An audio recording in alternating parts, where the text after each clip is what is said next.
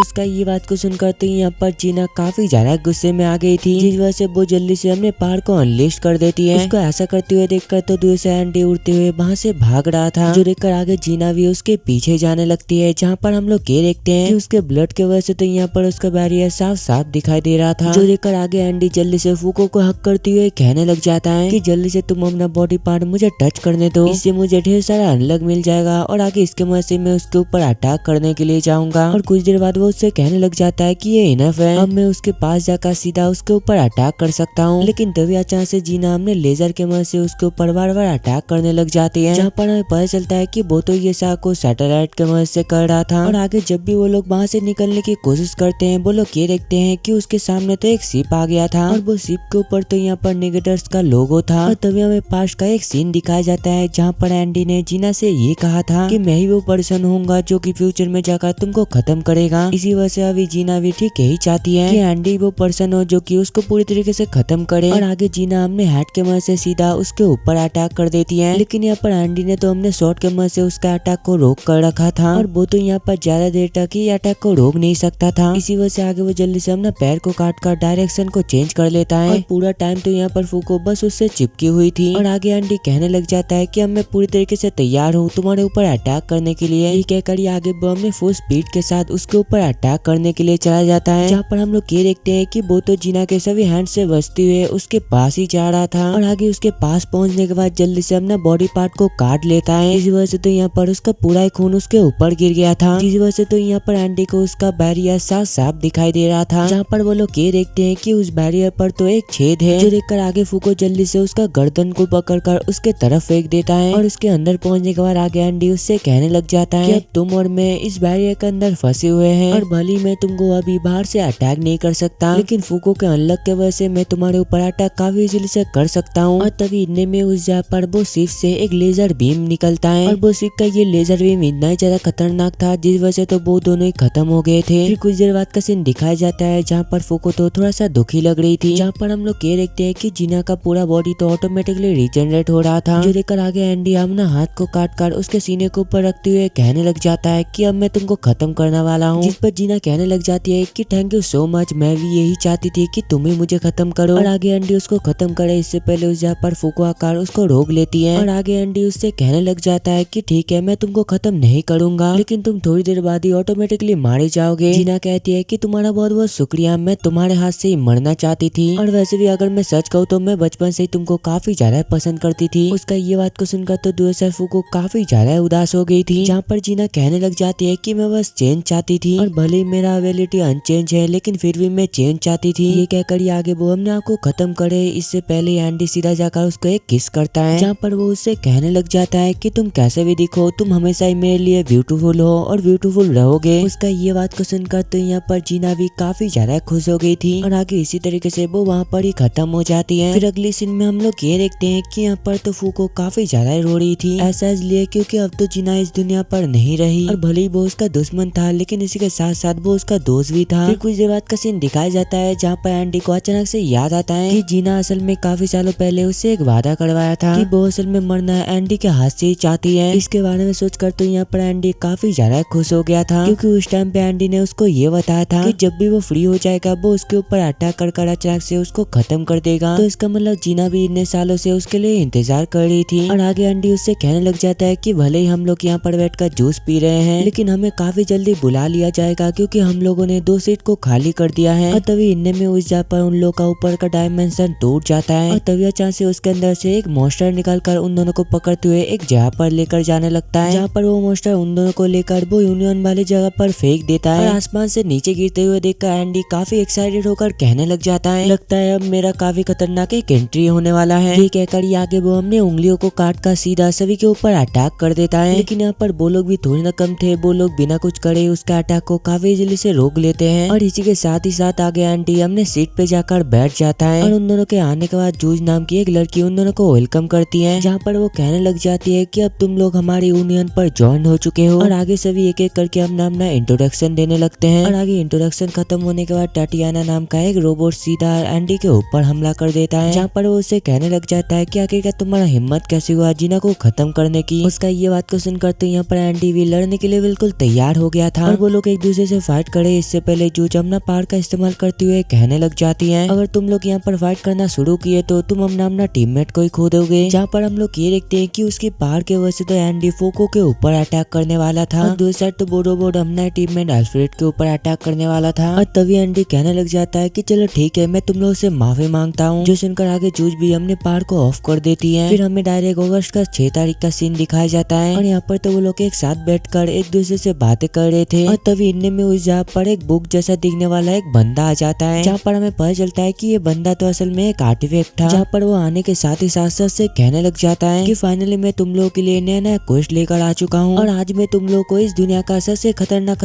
Quest देने वाला हूँ। नंबर 1 की तुम लोग को अनबन नाम का एक बंदे को कैप्चर करना है और ये करने के लिए बस तुम लोग को 6 लोग का जरूरत पड़ेगा और अगर तुम लोग ये क्वेस्ट को कंप्लीट कर लेते हो तो मैं यूनियन पे 10 मेंबर के जगह पर 11 मेंबर कर दूंगा। और तुम लोग का दूसरा क्वेस्ट ये है कि तुम लोग को अनिट को पकड़ना है और ये मिशन को कंप्लीट करने के लिए बस 5 लोगों की जरूरत पड़ेगा और इससे तुम लोग को अनबन का लोकेशन भी काफी इजीली से मिल जाएगा। और तुम लोग का तीसरा क्वेस्ट ये है कि तुम लोग को अन लैंग्वेज को पकड़ना है और ये मिशन बस एक ही बंदा कंप्लीट कर सकता है और इसके बदले में तुम लोग को यूनिफिकेशन ऑल द लैंग्वेज मिलेगा। और चौथा क्वेस्ट ये है कि तुम लोग को पकड़ना है अनसीन को और ये एक ऐसा बंदा है जिसको कि कोई भी देख नहीं सकता है और ये मिशन पे बस एक ही बंदा जाएगा उसको पकड़ने के लिए। और अगर तुम लोगों ने ये मिशन को कंप्लीट कर लिया तो तुम लोग को अनकॉल का लोकेशन मिल जाएगा। और क्वेश्चन नंबर 5 पे तुम लोग को अनपास को पकड़ना है और मुझे जितना दूर पता है ये बंदा टाइम को आगे पीछे कर सकता है और ये मिशन को कंप्लीट करने के लिए बस 3 ही बंदा जा सकते हैं। और इसके बदले में तुम लोग को आर्टिफैक्ट रिवेलियन का लोकेशन मिल जाएगा, जहाँ पर तुम लोग को मेरी तरह और एक नया आर्टिफैक्ट मिल जाएगा। और तुम लोग का लास्ट क्वेस्ट ये है कि तुम लोग को अनस्पर्ल को पकड़ना है और ये काम को करने के लिए बस 3 ही लोग जा सकते हैं। और इसके बदले में तुम लोग को निगेटर अनरिपेयर का लोकेशन मिल जाएगा और ये सारा कुछ क्वेस्ट तुम लोग को ये महीने के अंदर ही कंप्लीट करना पड़ेगा। और अगर तुम लोग ये नहीं कर पाए तो पेनल्टी भरने के लिए रेडी रहना। और ये सभी मिशन को कंप्लीट करने के बाद तुम लोग को और एक खास रिवॉर्ड मिलने वाला है, जहाँ पर तुम लोग को इसके बदले में अन गैलेक्सी का लोकेशन मिल जाएगा। और इसका ये बात को सुनकर आगे चूज निको से कहने लग जाती है कि जल्दी से तुम ये सभी क्वेस्ट को ऊपर एनालाइज करो। और आगे थोड़ा सा एनालाइज करने के बाद वो बताने लग जाता है कि हम लोग पहले 3 क्वेस्ट काफी इजीली से कर लेंगे, क्योंकि इसके बारे में हमें पहले ही इन्फॉर्मेशन मिल चुका है और वैसे भी हमें किसी भी हालत में और एक सीट चाहिए। लेकिन हम लोग काफी मेहनत करने के बावजूद भी वो लास्ट वाला क्वेस्ट बिल्कुल भी नहीं कर सकते, ऐसा इसलिए क्योंकि वो पूरा इम्पॉसिबल है और इसी वजह से हमें ये क्वेस्ट को गिव अप कर देना चाहिए। उसका ये बात को सुनकर जूझ कहती है कि चलो ठीक है कि हम लोग लास्ट वाला क्वेस्ट को छोड़कर सारा कुछ क्वेस्ट करने के लिए बिल्कुल रेडी है और हम लोग का इस बार का ये गोल होगा कि हम लोग को किसी भी हालत में ये 11 सीट चाहिए और लास्ट वाला क्वेस्ट के लिए हम लोग पेनल्टी देने के लिए बिल्कुल तैयार हैं। उसका ये बात को सुनकर तभी अचानक से फूको एक बंदे से पूछने लग जाती है कि आखिरकार ये आर्टिफैक्ट क्या है और यहाँ पर चल क्या रहा है। और तभी हमें पता चलता है कि ये आर्टिफैक्ट असल में सभी नेगेटर के सामने आकर उन लोग को क्वेस्ट देता है और उन लोग का क्वेस्ट यहाँ पर सबको कंप्लीट करना पड़ता है, क्योंकि ये आर्टिफैक्ट असल में इस दुनिया का सबसे पहला आर्टिफैक्ट है और इसने अभी जो भी क्वेस्ट दिया वो हम लोग को कंप्लीट करना पड़ेगा। अगर हम लोग ऐसा नहीं करेंगे तो हम लोग मुश्किल पर भी पड़ सकते हैं। और उसका ये बात को सुनकर फूको कहने लग जाती है कि क्यों ना हम लोग लोगों से फाइट करना बंद कर दे, क्या हम लोग ऐसा नहीं कर सकते। उसका ये बात को सुनकर सभी कहने लगते हैं कि हम लोग ऐसा नहीं कर सकते, क्योंकि हम लोग कोई छोटे मोटे लोग नहीं है, असल में हम लोग इस दुनिया के गार्डियन हैं और अगर हम लोगों ने ये क्वेस्ट को कंप्लीट नहीं किया तो ये पूरा दुनिया खत्म भी हो सकता है। और वैसे भी क्या तुमको पता है इस दुनिया पर कितने सारे पेनल्टी है और इस दुनिया के ऊपर असल में अभी तक 98 पेनल्टी लग चुका है और हम लोग असल में ये दुनिया पर बुरे कामों को रोकने के लिए जन्म लिए हैं। और वैसे भी ये सारा कुछ काम करने के लिए हम लोग को ये यूनियन पर बुलाया गया है, जहाँ पर हम लोग हमेशा ये सभी क्वेस्ट को कंप्लीट करते हुए ये दुनिया को बचाते हैं। और वैसे भी हमारे पास अभी काफी कम सीट है और इस दुनिया को बचाने के लिए हमें और भी काफी सारे लोगों की जरूरत पड़ेगा और इसी वजह से हम लोग एक सीट के लिए कुछ भी करने के लिए तैयार है। तुम अभी सबसे लोएस्ट रैंक पे हो, अगर तुमको ये चीज पसंद नहीं आता है तो तुम जल्दी से अपना रैंक को बढ़ाकर मुझसे एक फाइट करो और अगर तुम मुझे हरा दिया तो तुम अपने मन के कोई भी रूल यहाँ पर बना सकते हो। और अपना रैंक बढ़ाने के लिए तुमको प्रूव करना पड़ेगा कि तुमने इतना दिनों से आखिरकार कितने क्वेस्ट को कंप्लीट किए हैं। उन लोग का ये सा कुछ बकवास को सुनकर तो एंडी काफी ज्यादा बोर हो गया था, जहाँ पर वो जल्दी से वो बुक को पकड़ते हुए उससे कहने लगता है कि जल्दी से तुम मुझे इनमें से सबसे खतरनाक क्वेस्ट दो। वो कहता है कि ये सारा क्वेस्ट में से बस एक ही खतरनाक क्वेस्ट है और वो क्वेस्ट असल में तुमको स्पॉइल को जाकर पकड़ना है और इसके लिए तुम लोग को 3 लोग की जरूरत पड़ेगा और इसके बदले में तुम लोग को अनरिपेयर का लोकेशन मिलने वाला है। उसका ये बात को सुनकर एंडी कहने लग जाता है तो फिर ठीक है, मैं और फूको ये क्वेस्ट को कंप्लीट करने के लिए बिल्कुल रेडी हूँ और तुमने 3 लोग कहा था तो इसका मतलब हमारे साथ सन भी जाएगा। उसका ये बात को सुनकर सन चिल्लाते हुए कहने लग जाता है कि आखिरकार तुम मुझे क्यों लेना चाहते हो। वो कहता है ऐसा इसलिए क्योंकि तुम हमारे दोस्त हो और क्या तुम दोस्त की खातिर ये काम नहीं कर सकते। उसका ये बात को सुनकर ना चाहते हुए भी यहाँ पर सन को मानना ही पड़ता है। फिर हमें डायरेक्ट 21 अगस्त का सीन दिखाया जाता है और यहाँ पर तो सन का एक असिस्टेंट फूको को एक टाई पहना रही थी। वो बताती है कि तुमको ये यूनिफॉर्म पहनना पड़ेगा क्योंकि ये ऑफिशियल चीज है और वैसे मैं तुम लोग को ज्वाइन नहीं कर सकती क्योंकि मैं यूनियन पर नहीं हूँ, मेरे पास ना ही कोई बैच है और ना ही ये सब कुछ करने का परमिशन है। इसी वजह से जाओ तुम अपने दोस्तों के साथ जाकर मिशन को कंप्लीट करके आओ। और दूसरा हम लोग सन को देखते हैं और यहाँ पर तो वो एंडी को कपड़े पहना रहा था, लेकिन उसको तो ये सब कुछ पहनना बिल्कुल भी पसंद नहीं है, इसी वजह से वो उससे बचकर भाग रहा था और इस चक्कर में तो वो यहाँ पर फूको से टकरा गया था, जिस वजह से आगे अनलॉक की वजह से वो पूरा नंगा हो जाता है और आगे सन एंडी से कहने लग जाता है कि तुमको ये कपड़ा पहनना ही पड़ेगा क्योंकि इसके अंदर हमारा ऑफिशियल बैच और टाई लगा हुआ है और वैसे भी ये जो ड्रेस होने वाला है वो बुलेट प्रूफ है और काफी सारी चीजों से तुमको बचा सकता है। और दूसरा तुम्हारा जो टाई है इसके वजह से तुम गवर्नमेंट का कोई भी चीज फ्री में कर सकते हो, जैसे कि तुम मेट्रो में घुस सकते हो, बस पे भी फ्री में ट्रैवलिंग कर सकते हो और इसी के साथ साथ तुम ये टाई के मदद से कोई भी लैंग्वेज पे बातें कर सकते हो। और दूसरा जो एम्बुलम है वो तुम्हारा क्वेस्ट कंप्लीट करने के लिए मदद करेगा और इसी वजह से कुछ भी वजह तुमको ये सारा कपड़े पहनने ही पड़ेंगे। लेकिन दूसरा तो एंड ये सारा कुछ कपड़े बिल्कुल भी पहनना नहीं चाहता था, लेकिन दव्याचार से उन लोगों को पता चलता है कि जेल में से एक कैदी बचकर भाग गया है और वो लोग जिस जगह पर रहते हैं उस जगह पर असल में काफी सारे कैदी रहते हैं और उनमें से जो भाग गया था वो असल में एक कपड़े वाला घोस्ट था और वो फ्लोर तो असल में उन लोग के बाजू वाले फ्लोर पर है। और तभी इनने में उस जगह पर वही घोस्ट आकर एंडी को एक कस के मुक्का मारता है, जहाँ पर हमें पता चलता है कि वो घोस्ट तो असल में एक बंदे को प्रोजेस्ट करके रखा था और गुस्से के मारे जब भी एंडी उसको एक पंच मारता है वो वहाँ पर ही बेहोश होकर नीचे गिर जाता है। उसका ये सा कोई हरकत को देखकर मुझे कहने लग जाती है कि तुमने काफी बड़ा गलती कर दिया, असल में ये जो घोस्ट है वो किसी का भी बॉडी को कंट्रोल कर सकता है और वो ये सा कुछ बता ही रहा होता है। तभी इनने में वो घोस्ट उससे बाहर निकाल कर म्यू के अंदर घुस जाता है। इस वजह से तो यहाँ पर म्यू कुछ ज्यादा ही पावरफुल लग रहा था और आगे वो तुरंत ही उन दोनों के ऊपर अटैक करना शुरू कर देता है और फाइट करते हुए तो फूको ये देखती है कि म्यू वहाँ पर रो रही है और उसको रोता हुआ देखकर तो यहाँ पर फूको भी काफी ज्यादा उदास हो गई थी। इसी वजह से वो सीधा म्यू को जाकर पकड़ लेती है। इस वजह से तो यहाँ पर म्यू के ऊपर अनलॉक लग गया था और तभी इनने में उसके ऊपर एक ईंट गिरता है, जिस वजह से वो वहाँ पर ही बेहोश हो जाती है और आगे इस चीज का फायदा उठाकर वो बंदा उससे निकलते हुए फूको के अंदर घुसने की कोशिश करता है। लेकिन यहाँ पर तो फूको के सामने ठीक टाइम पे एंडी आ गया था, इसी वजह से वो बंदे को ना चाहते हुए भी एंडी का बॉडी को कंट्रोल करना पड़ता है। लेकिन तभी हम लोग ये देखते हैं कि वो घोस्ट तो एंडी का बॉडी को कंट्रोल ही नहीं कर पा रहा था। ऐसा इसलिए है क्योंकि एंडी तो बार बार अपना बॉडी को रिजेनरेट करता जा रहा था, इसी वजह से तो वो यहाँ पर उसके बॉडी के ऊपर बिल्कुल भी कंट्रोल ही नहीं कर पा रहा था और उसका बॉडी तो कंट्रोल तो छोड़ो वो यहाँ पर एंडी का बॉडी से निकल ही नहीं पा रहा था। दूसरा म्यू को जब भी होश आती है वो कहने लग जाती है कि प्लीज मुझे माफ कर देना। सन कहता है कि इसमें तुम्हारा कोई भी गलती नहीं है, इसी वजह से प्लीज तुम माफी मत मांगो। और दूसरा हम लोग वही घोस्ट को देखते हैं जो कि एंडी के बॉडी से बिल्कुल भी निकल नहीं पा रहा था और तभी इनने में उसके ऊपर अनलॉक का अटैक होता है। इस वजह से तो वहाँ पर वो कपड़ा एंडी के बॉडी पर पूरा ही परफेक्ट बैठ गया था। और दूसरा हम लोग यूनियन के सभी मेंबर को देखते हैं जो कि बिल्कुल रेडी थे हमने अपने मिशन पर जाने के लिए और तभी जो सबको कॉल कर कहने लग जाती है कि अब तुम लोग अपना मिशन के लिए निकल सकते हो। फिर कुछ देर बाद का सीन दिखाया जाता है जहाँ पर एंडी और फूको एक गाड़ी में बैठकर हमने मिशन के लिए जा रहे थे और तभी एंडी फूको से कहने लग जाता है कि जल्दी से बता आखिरकार वो स्पॉइल का एबिलिटी क्या है। वो कहती है कि मैं तो इसके बारे में भूल ही गई, इसी वजह से प्लीज मुझे माफ कर दो। एंडी कहता है कि तुम्हारे पास एक पेपर है ना, उसमें सारा कुछ डिटेल्स के बारे में लिखा हुआ है, इसी वजह से जल्दी से पढ़कर सुनाओ। और आगे वो पेपर को पढ़ने के बाद वो बताने लग जाती है कि स्पॉइल असल में किसी को भी ज़ॉम्बी में ट्रांसफॉर्म कर सकता है और वो एक दिन रैंडमली टोक्यो के एक जगह पर अपीयर हुआ था और वो आने के साथ ही साथ सबको ज़ॉम्बी बनाना स्टार्ट कर दिया था। जहाँ पर फूको उससे पूछने लग जाती है कि आखिरकार हम लोग ये बंदे को कैसे पकड़ेंगे। और तभी हम लोग ऊपर पे सन को देखते हैं जहाँ पर हमें पता चलता है कि यहाँ पर एंडी ने तो उसको ट्रक पर लेने के लिए मना कर दिया था। इसी वजह से आगे फूको एंडी से कहने लग जाती है कि प्लीज तुम ऐसा मत करो। उसका ये बात को सुनकर आगे एंडी भी सन को अपने गाड़ी पर ले लेता है और तभी हमें पता चलता है कि स्पॉइल अपने एबिलिटी के मदद से किसी भी चीज को पकड़कर स्पॉइल कर सकता है। सन कहता है कि तुम दोनों ज्यादा टेंशन मत करो, हम लोग जल्दी से जाकर काफी इजीली उसको पकड़ लेंगे। और फूको तुम गाड़ी में बैठकर ही हम लोग को लड़ते हुए देखना, क्योंकि ये मिशन पे हमें तुम्हारा कोई भी मदद नहीं चाहिए और वैसे भी हमें रिवॉर्ड काफी अच्छा मिलने वाला है, इसी वजह से हमें कुछ भी करके ये मिशन को कंप्लीट करना ही पड़ेगा। फूको कहती है कि नहीं नहीं मैं भी तुम लोग का मदद करूंगी, क्योंकि एंडी असल में मरना चाहता है लेकिन उसको भी नहीं पता कि आखिरकार वो कैसे मरेगा और क्या पता इससे हमें पता चल जाए कि आखिरकार एंडी कैसे मर सकता है। फिर अगले दिन का सीन दिखाया जाता है जहाँ पर वो लोग उस जगह पर पहुंच गए थे और असल में यही जगह के अंदर तो स्पॉइल छुप कर बैठा हुआ है, जहाँ पर सन कहने लग जाता है अगर हम लोग इसके अंदर गए तो हम लोग फंस सकते हैं, क्योंकि हमें भी बतानी है कि आखिरकार अंदर पर वो कौन सा टैप बिछा कर रखा है। लेकिन यहाँ पर उसका ये बात सुनकर एंडी भी थोड़ी ना रुकने वाला था, वो जल्दी से एक रॉकेट लॉन्चर से उस जगह पर शूट कर देता है और तभी इनने में उसके अंदर से ढेर सारा ज़ॉम्बी निकलता है और ये सभी ज़ॉम्बी तो असल में उन लोग को ही खत्म करने के लिए जा रहे थे, जहाँ पर हमें पता चलता है कि उन लोग का ये हाल स्पॉइल नहीं किया है। और इतने सारा ज़ॉम्बी को देखकर एंडी पूछने लग जाता है कि क्या ये लोग दोबारा ठीक हो सकते हैं। सन बताता है कि नहीं ये लोग दोबारा ठीक नहीं हो सकते। उसका ये बात को सुनकर एंडी जल्दी से अपना ट्रक को स्टार्ट करता है और आगे वो उसी ट्रक के मदद से सबको उड़ाते हुए आगे बढ़ने लगता है। और आगे जब भी वो लोग उस जगह पर पहुंच जाते हैं उस जगह पर भी ढेर सारा ज़ॉम्बी था, जो देखकर आगे एंडी बाहर निकलकर सभी को एक एक करके खत्म करने लग जाता है। जहाँ पर हम लोग ये देखते हैं कि वो तो अपना एबिलिटी और शॉट के मदद से एक एक करके सबको हराता जा रहा था। और आगे हम लोग ये देखते हैं कि वो इतने सारे ज़ॉम्बी को हरा दिया था जिस वजह से उस जगह पर खून की बारिश हो रहा था। जहाँ पर हम लोग ये देखते हैं कि उस जगह पर तो एक ज़ॉम्बी के अलावा सारे ज़ॉम्बी मारे गए थे और वो तो असल में एक लड़की ज़ॉम्बी थी, जो देखकर एंडी कहने लग जाता है कि मैं अब तुमको भी खत्म करने वाला हूँ। लेकिन तभी अचानक से वो ज़ॉम्बी सामने आकर उससे दोस्ती कर लेता है। ये सुनकर तो यहाँ पर एंडी ने भी उसका दोस्ती को एक्सेप्ट कर लिया था। उसको ऐसा करते हुए देखकर सन कहने लग जाता है कि तुमने काफी बड़ा गलती कर दिया। यहाँ पर जो बंदा है उसका नाम असल में उमा है और वो असल में किसी को भी टच करके अपना एबिलिटी का इस्तेमाल कर सकता है और इसी के साथ साथ वो तुमको देखकर भी अपना एबिलिटी इस्तेमाल कर सकता है। और तीसरा ये हो सकता है कि वो अपना एबिलिटी एक जोन में काम कर सकता है और इसी वजह से शायद तुम वो जोन के अंदर फंस चुके हो। इस बारे में मुझे भी नहीं पता, इसी वजह से हम लोग ये टक से बिल्कुल भी नहीं निकलने वाले। और तभी वो ज़ॉम्बी एंडी को अपना पेट देखने के लिए कहती है और आगे जब भी एंडी अपना पेट को चेक करता है उसको पता चलता है कि वहाँ पर तो एक टाइमर लग चुका था, जो देखकर वो कहने लग जाता है कि लगता है मेरे ऊपर वो एबिलिटी का इस्तेमाल हो गया है, अब मैं क्या करूँ। और दूसरा फुको और सन जब भी अपना पेट को चेक करते हैं उन लोगों को तो ये टाइमर नहीं लगा था, तो इसका मतलब ये है कि एंडी का जब टाइमर खत्म हो जाएगा वो ऑटोमेटिकली स्पॉइल होना स्टार्ट हो जाएगा। ये जानकर तो यहाँ पर वो दोनों काफी ज्यादा शॉक्ड हो गए थे, क्योंकि वो लोग ये देखना चाहते थे कि वो स्पॉइल के मदद से वो मर भी पाएगा या फिर नहीं। और आगे जब भी टाइमर स्टार्ट होता है ऑटोमेटिकली एंडी स्पॉइल होना स्टार्ट हो जाता है, जहाँ पर उसका बॉडी बार बार स्पॉइल हो रहा था और बार बार वो अपने आप को रिजेनरेट करता जा रहा था। इसी वजह से आगे कुछ ही देर के अंदर उसका आधा बॉडी ज़ॉम्बी में ट्रांसफॉर्म हो जाता है और इससे तो वो बिल्कुल भी मर नहीं सकता है। इसी वजह से वो ज़ॉम्बी गर्ल उससे कहने लग जाती है कि अगर तुम मेरा बात मान जाओगे तो मैं तुमको स्पॉइल का लोकेशन बता दूंगी। और वो तो असल में ये सा कुछ ज़ॉम्बी लैंग्वेज में एंडी को बोल रहा था, जो सुनकर आगे एंडी सर से कहने लग जाता है कि ये ज़ॉम्बी ने अभी अभी मेरे से ये कहा अगर मैं इसके साथ जाकर शादी करूँ तो ये जल्दी से हमें स्पॉइल का लोकेशन बता देगी। तो वो को जल्दी से बताओ क्या मैं ये चीज करूँ, ना कि इससे तुमको काफी ज्यादा बुरा लगेगा। वो कहती है कि तुम जो मर्जी कर सकते हो, मुझे इससे कुछ भी फर्क नहीं पड़ता है। उसका ये बात को सुनकर आगे एंडी भी उसको अपने गोद में उठाकर वहाँ से भागने लग जाता है। लेकिन तभी अचानक से फुको ये देखती है एक छोटा सा लड़का एक जगह से बाहर निकलकर दोबारा अंदर घुस रहा था, जो देखकर फुको जल्दी से वो बंकर के अंदर चली जाती है उन लोगों से बातें करने के लिए। और वो आगे जाए इससे पहले उस जगह पर सन भी आ जाता है, जहाँ पर वो उससे पूछने लग जाता है कि आखिरकार तुम यहाँ पर किस लिए आए हो। और वैसे ही मैंने तुमसे कहा था ना कि तुम मेरे से दूर मत रहना, क्योंकि अगर तुम ऐसा करोगे तो तुम एक ज़ॉम्बी भी बन सकते हो। जिस पर फुको कहने लग जाती है कि मैंने अभी अभी यहाँ पर एक बच्चे को देखा। और तभी हम लोग ये देखते हैं कि उस जगह पर तो असल में चार बच्चे थे, जहाँ पर हम लोग ये देखते हैं कि उन लोग के पेट में टाइमर भी लगा हुआ था, जो कि काफी ज्यादा हाई था। जहाँ पर हम लोग ये देखते हैं कि वो लोग तो असल में काफी ज्यादा डरे हुए लग रहे थे। फुको कहती है कि तुम लोग डरो मत, हम लोग असल में तुम्हें बचाने के लिए आए हैं। लेकिन उसका ये बात को सुनकर तो उन लोग को बिल्कुल भी यकीन नहीं हो रहा था, जिस वजह से आगे फुको सीधा जाकर वो बच्चे को हक कर लेता है। और इस वजह से तो यहाँ पर उसके पेट में भी एक टाइमर आ गया था, जहाँ पर वो उससे कहने लग जाती है कि देखो अब मेरे पास भी ये टाइमर आ चुका है और इससे तुमको समझ आ गया ना कि हम असल में तुम्हें बचाने के लिए आए हैं। उसका ये सागो हरकत को देखकर तो दूसरा सन काफी ज्यादा परेशान हो गया था। वो कहता है कि तुम लोगों की वजह से मुझे भी ये चीज करना पड़ेगा। ये कहकर वो जल्दी से उन लोग के पास जाता है और इस वजह से तो यहाँ पर उसके पास भी ये टाइमर आ गया था। और दूसरा हम लोग एंडी को देखते हैं, जो कि अपना मिशन को छोड़कर वही ज़ॉम्बी से शादी करने के लिए एक चर्च पड़ गया था। मतलब दुनिया चाहे बाहर में हमारा एमसी को तो एक लड़की से शादी करना है।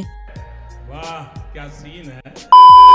और दूसरा हम लोग वही ज़ॉम्बी को देखते हैं, जो कि हमने ड्रेस को पहन लिया था उससे शादी करने के लिए, जहाँ पर वो ज़ॉम्बी कहने लग जाती है कि मैं काफी ज्यादा खुश हूँ कि तुमने मुझे ये वेडिंग ड्रेस पहना दिया और मेरा बस यही सपना था, इसी वजह से तुमको मुझसे शादी करने की बिल्कुल भी जरूरत नहीं है। और वैसे भी तुम जिस मॉन्स्टर को ढूंढ रहे हो वो असल में ये स्टैचू के अंदर छुपा हुआ है। उसका ये बात को सुनकर एंडी उसको हक करते हुए कहने लग जाता है कि तुम्हारा बहुत बहुत शुक्रिया। ये कहकर ही आगे वो अपने शॉट के मदद से सीधा उसके ऊपर अटैक कर देता है। और आगे जब भी वो स्टैचू को काटता है इतने में उसके अंदर से खतरनाक मॉन्स्टर बाहर निकलता है, जहाँ पर हमें पता चलता है कि ये मॉन्स्टर का नाम तो असल में उमा स्पॉइल है। जहाँ पर वो उस जगह से निकलने के तुरंत ही बाद अपने पार के मदद से उस जगह को पूरा तबाह कर देता है। और आगे हम लोग ये देखते हैं कि यहाँ पर तो सभी ज़ॉम्बी ने मिलकर उसको बचा लिया था। ये देखकर वो कहने लग जाता है कि तुम लोगों का बहुत बहुत शुक्रिया मेरा जान बचाने के लिए, और अब स्पॉइल में तुम्हें बिल्कुल भी नहीं छोड़ने वाला। और तभी हम लोग स्पॉइल को देखते हैं और यहाँ पर तो वो अपना ओरिजिनल बॉडी पर था। और दूसरे हम लोग एंडी को देखते हैं, जो कि काफी सारे ज़ॉम्बी के साथ था। वो कहता है कि वैसे भी तुम लोग की ज़ॉम्बी से मरने वाले हो, इसी वजह से क्यों ना हम लोग साथ में मिलकर उसको मार कर मरे। उसका ये बात को सुनकर सभी ज़ॉम्बी भी एक साथ मिलकर उसके ऊपर अटैक कर देता है। और दूसरा हम लोग बहुत सही बच्चे को देखते हैं जो कि फूको और सन से बातें कर रहे थे। वो कहता है कि एक दिन इस जगह पर अचानक से एक अजीब सा खोपड़ी आ गया था, जहाँ पर वो आकर ही चिल्लाते हुए ये कह रहा था कि यहाँ पर तो काफी सारे लोग हैं और इन लोग को स्पॉइल कर मुझे काफी ज्यादा मजा आएगा। ये कहकर ही आगे वो हमने अंदर से ढेर सारा गैस को निकाला और उसका ये गैस इतना ज्यादा खतरनाक था जिस वजह से तो वहाँ पर सभी स्पॉइल हो गए थे। लेकिन हम लोग इसलिए बच गए क्योंकि टीचर ने हमें इस जगह पर छुपा दिया था, जहाँ पर टीचर ने जाने से पहले हमसे ये कहा था कि तुम लोग यहाँ पर इंतजार करो और मैं बाहर पर जाता हूँ सबसे मदद मांगने के लिए, तब तक तुम लोग यहाँ पर इंतजार करना। और वैसे भी जब तक मेरा शादी नहीं हो जाती मैं बिल्कुल भी मरने नहीं वाली। ये टीचर असल में वही लड़की थी जो कि एंडी को शादी के लिए कही थी। और वो लोग बातें कर ही रहे होते तभी अचानक से उस जगह पर एक छोटी सी बच्ची रोने लग जाती है, जहाँ पर वो कहने लग जाती है कि मुझे नहीं लगता कि मैं और जी सकती हूँ। ये कहकर वो काफी ज्यादा रोने लगती है। उसको रोता हुआ देखकर आगे वो अंदर जाकर उससे कहने लग जाता है कि तुमको सनफ्लावर का एक स्कूल बनाना था, क्या तुम इस बारे में भूल गए। जब भी वो लड़की उसका ये बात को सुनती है तभी अचानक से उसका नंबर काफी ज्यादा बढ़ जाता है। और तभी हमें पता चलता है कि जब भी कोई बंदा अपना सपने के बारे में बात करता है अचानक से उन लोगों के मन में जीने का और एक इच्छा जाग जाता है। इसी वजह से उन लोगों का नंबर भी बढ़ जाता है और इसी चीज के वजह से तो वो लोग करीब 7 दिनों तक इस जगह पर छुप कर रह पाए थे, क्योंकि अगर उन लोग का नंबर 0 हो जाता तो वो लोग वहाँ पर स्पॉइल होकर मारे जाते। उन लोग का ये सा कुछ बातें सुनकर फूको और सन को भी सारा कुछ समझ आ गया था, जहाँ पर वो दोनों कहने लगते हैं कि हमें इस चीज के बारे में सारा कुछ पता चल गया है, इसी वजह से तुम लोग ज्यादा टेंशन मत करो। और दूसरा हम लोग एंडी को देखते हैं जो कि बार बार हमने बॉडी पार्ट को काटते हुए उसके ऊपर अटैक किए जा रहा था, जहाँ पर हम लोग ये देखते हैं कि वो तो यहाँ पर हमने ज़ॉम्बी वाले गर्लफ्रेंड को भी बचा कर रखा था। और आगे जब भी फूको और सेन बाहर आकर देखते हैं उन लोग को पता चलता है कि यहाँ पर तो असल में एक जंग चल रहा है, जहाँ पर हम लोग ये देखते हैं कि सभी ज़ॉम्बी एंडी का बात को सुनकर वो मॉन्स्टर के ऊपर हमला किया जा रहा था। दूसरा हम लोग एंडी को देखते हैं जो कि हमने गर्लफ्रेंड को उठाकर खड़ा हुआ था। और आगे जब भी एंडी ये देखता है कि यहाँ पर फूको के साथ साथ सेन भी आ गया है, वो जल्दी से उस लड़की को सेन के हवाले कर देता है। यहाँ पर तो सेन ने भी ठीक टाइम पे वो ज़ॉम्बी को पकड़ लिया था। और आगे जब भी वो सभी बच्चे ये देखते हैं कि वही असल में उसका टीचर है, ये देखकर तो वहाँ पर वो सभी बच्चे काफी ज्यादा खुश हो गए थे। और तभी अचानक से फूको को वो ज़ॉम्बी का बैक स्टोरी के बारे में याद आता है कि कैसे वो ये सभी बच्चों को बचाने के लिए हमने जान का भी परवाह नहीं किया। और तभी अचानक से गलती से एक ज़ॉम्बी फूको को टच कर लेता है। और आगे जब भी वो ज़ॉम्बी वो मॉन्स्टर के ऊपर हमला करने के लिए जाता है अचानक से उसके ऊपर एक टुकड़ा आकर गिरता है। ये देखकर तो दूसरा एंडी को भी सारा कुछ समझ आ गया था, जहाँ पर वो कहने लग जाता है कि हम लोग ऐसे फाइट से इसको हरा नहीं सकते, इसके लिए तुम्हारा काफी ज्यादा जरूरत पड़ेगा फूको। इसी वजह से आगे वो जल्दी से सभी ज़ॉम्बी को ऑर्डर देता है कि जल्दी से एक एक करके तुम लोग फूको को टच करके ये मॉन्स्टर के पास आओ। उसका ये बात को सुनकर आगे सभी ज़ॉम्बी भी ठीक यही करने लगते हैं, जहाँ पर सबसे पहले वो टीचर ज़ॉम्बी जाकर उसको हक करती है और सीधा वो मॉन्स्टर के ऊपर अटैक करने के लिए चली जाती है। और टीचर को यहाँ से जाते हुए देखकर आगे एक बच्चा भी उनको रोकने के लिए जा रहा था, लेकिन तभी अचानक से सेन अपने पार के मत से उसको वहाँ पर ही रोक लेता है, क्योंकि यहाँ पर तो उसको पहले से ही पता था कि अब उसके ऊपर अलग पड़ने वाला है। और दूसरे हम लोग फूको को देखते हैं जो कि काफी ज्यादा रो रही होती है, ऐसा इसलिए क्योंकि अब तो उसका टीचर मरने वाला है। और आगे जब भी वो उस मॉन्स्टर के ऊपर अटैक करने के लिए जाती है वो मॉन्स्टर अपने हाथों के मदद से उसको पकड़ लेता है। और तभी इनमें में वो मॉन्स्टर सीधा फिसल कर नीचे गिर जाता है और वो तो यहाँ पर एक गैस स्टेशन के ऊपर गिरा था, जिस वजह से आगे देखते देखते उसके शरीर पर काफी ज्यादा आग लग जाता है। ये देखकर आगे सभी ज़ॉम्बी भी ठीक यही करने लगते हैं, जहाँ पर सभी ज़ॉम्बी एक एक करके फूको को टच कर उसकी तरफ ही भाग रहा था। और दूसरे हम लोग सेन को देखते हैं जो कि सभी बच्चों को बंकर के अंदर डालकर उन लोगों से कहने लगता है कि तुम लोग बस यहाँ पर कुछ देर के लिए वेट करो। और आगे सभी ज़ॉम्बी एक एक कर उस मॉन्स्टर को जाकर पकड़ लेते हैं, इस वजह से तो वो मॉन्स्टर ही पूरा अनलकी हो गया था। और तभी इनमें में सन एंडी से कहने लग जाता है कि क्या तुम थोड़ा सा जल्दी ये मॉन्स्टर को हरा सकते हो, क्योंकि अगर तुम ऐसा नहीं करोगे तो हमारा टाइमिंग खत्म हो जाएगा, और अगर टाइमिंग खत्म हो जाएगा तो हम लोग यहाँ पर ही मारे जाएंगे। और वैसे भी हम तुम्हारी तरह इमोर्टल नहीं है जो कि कैसे भी सिचुएशन पर बच सकता है। उसका ये सा कुछ बातें सुनकर एंडी कहने लग जाता है तो फिर ठीक है, अगर तुम लोग बचना चाहते हो तो हमें सबसे पहले ये मॉन्स्टर को हराना पड़ेगा, और वैसे भी हमारा मिशन इसको पकड़ना था। और अगर तुम लोग सच में बचना चाहते हो तो कुछ देर के लिए हमें ये मिशन के बारे में भूलना पड़ेगा। और तभी अचानक से वो मॉन्स्टर अपना मुंह को खोलकर जल्दी से सबको खाने लग जाता है। जैसे हम लोग एंडी को देखते हैं जो कि फूको और सेन को पकड़ा हुआ था, और यहाँ पर तो ये मॉन्स्टर ने सभी ज़ॉम्बी को खा लिया था। इसी वजह से आगे वो देखते देखते लेवल 2 का हो जाता है, जो कि काफी ज्यादा खतरनाक दिख रहा था। तभी फूको कहने लग जाती है कि तुमको हमारा टेंशन लेने की बिल्कुल भी जरूरत नहीं है, और वैसे भी हमें अपना नंबर बढ़ाना आता है। और वो लोग बातें कर ही रहे होते हैं तभी अचानक से वो मॉन्स्टर हमने लेजर बीम से उन लोगों के ऊपर अटैक कर देता है। लेकिन यहाँ पर सेन भी थोड़ी ना कम था, वो अपने एबिलिटी की मदद से उसका अटैक दूसरे डायरेक्शन पर भेज देता है। और तभी अचानक से सेन को हेडक्वार्टर से कॉल आता है, जहाँ पर मुई उससे कहने लग जाती है कि तुमको कैसे भी करके इसको हराना पड़ेगा, क्योंकि अगर तुम ऐसा नहीं करोगे तो ये मॉन्स्टर सा कुछ तबाह कर देगा। और तभी अचानक से हम लोग ये देखते हैं कि वो मॉन्स्टर अचानक से उड़ने लग जाता है, जहाँ पर वो उड़ते हुए जल्दी से उन लोग के ऊपर अटैक कर देता है। और ये अटैक तो यहाँ पर सेन को लग गया था, इसी वजह से आगे वो जल्दी से अपना ग्लव्स को उतार देता है। जब भी वो ऐसा करता है उसका ग्लव्स तो ऑटोमेटिकली डिस्ट्रॉय हो गया था। और दूसरे एंडी को भी ये अटैक लग गया था, जिस वजह से वो जल्दी से अपने शॉट के मदद से अपना हाथ को ही काट देता है। तभी उस जब पर सेन कहने लग जाता है कि ये अटैक जिसको भी लगेगा वो वहाँ पर ही स्पॉइल होना स्टार्ट हो जाएगा। हमें अभी कैसे भी करके अपने आप को बचाते हुए ये मॉन्स्टर के ऊपर अटैक करना है। दूसरी साइड तो यहाँ पर एंडी को भी सारा कुछ समझ आ गया था कि अगर ये मॉन्स्टर का ये अटैक फूको नहीं तो सेन को लग गया तो लोग वहाँ पर ही तुरंत ही मारे जाएंगे। इसी वजह से आगे वो अकेले अपने शॉट के मदद से उसके ऊपर अटैक कर देता है। उसको अटैक करता हुआ देखकर वो मॉन्स्टर कहने लग जाता है कि तुम लोग को वो बुक नहीं भेजा है ना मेरे ऊपर अटैक करने के लिए, सच में आखिरकार वो मुझे और कितना सताएगा। ये कहकर आगे वो एंडी को नीचे पटकती है, उसके ऊपर बार बार अटैक करने लग जाता है। और आगे वो मॉन्स्टर उससे कहने लग जाता है कि तुम मेरे सामने कुछ भी नहीं हो, जहाँ पर हमें पता चलता है कि वो मॉन्स्टर के ट्रांसफॉर्मेशन के वजह से तो एंडी का कुछ देर के लिए बॉडी रिजेनरेट होना ही बंद हो गया था। और आगे इस चीज का फायदा उठाकर वो मॉन्स्टर जल्दी से फूको और सेन के पास चला जाता है, जहाँ पर वो मॉन्स्टर उन दोनों से कहने लग जाता है कि आखिरकार तुम लोग इंसान बिना कितना ज्यादा बेवकूफ हो, तुम लोग मेरे पावर के बगैर बिल्कुल भी नहीं रह सकते। और अगर मैं सच कहूँ तो हर एक चीज को स्पॉइल होना है और वो स्पॉइल के बाद मर जाएगा। इसी वजह से तुम अपना इतना छोटी मोटी जिंदगी के लिए इतना झगड़ा क्यों कर रहे हो। वो कहती है कि भले ही हम लोग आगे चलकर मर जाएंगे लेकिन हम सबका ड्रीम है और ये ड्रीम की वजह से ही हम लोग जिंदा रहना चाहते हैं। और इसी वजह से आगे वो कहने लग जाती है कि मेरा ड्रीम असल में ये है कि मुझे एक नॉर्मल लड़की बनकर नॉर्मल जिंदगी जीना है, इसके लिए मैं कुछ भी करने के लिए तैयार हूँ। और आगे जब भी वो ऐसा करता है अचानक से उसका टाइमिंग भी काफी ज्यादा बढ़ जाता है। उसको ऐसा करते हुए देखकर तो वो मॉन्स्टर भी काफी ज्यादा शॉक्ड हो गया था। तभी इतने में उस जगह पर सन आकर उसके ऊपर अटैक करते हुए कहने लग जाता है कि मेरा ड्रीम ये है कि मैं इस दुनिया के सबसे पावरफुल इंसान बनना चाहता हूँ। जब भी वो ऐसा बोलता है उसका भी टाइम अचानक से बढ़ गया था। और आगे वो एंडी से कहने लग जाता है कि तुम जरा टेंशन मत करो, मेरे पास एक अच्छा आइडिया है, क्योंकि मैंने देख लिया था कि जब वो मॉन्स्टर फूगो के पास आया था उसको वहाँ पर कुछ भी नहीं हुआ था। तो इससे मुझे पता चल गया कि इसका स्पॉइल वाला जो गैस है उसके बॉडी से निकलता है, ना कि उसके मुंह से। और इसको हराने के लिए मेरे पास काफी खतरनाक एक कोई पेन भी है, जहाँ पर हम लोग ये देखते हैं कि वो तो यहाँ पर एक डंडे को पकड़ के रखा था, जहाँ पर वो कहने लग जाता है कि ये असल में एक आर्टिफैक्ट है जिसके मदद से मैं इसको काफी इजीली हरा सकता हूँ। और ये चीज को मेरे लिए आर्टिफैक्ट बोलना काफी ज्यादा मुश्किल होगा, इसी वजह से मैं इस चीज को डंडा ही बोलूंगा, क्योंकि ये बोलने में मुझे थोड़ा सा आसानी होगा। जहाँ पर वो कहने लग जाता है कि मैं अपना ये डंडे को छोटा या फिर बड़ा कर सकता हूँ। ये बताकर ये आगे वो अपने डंडे को बड़ा कर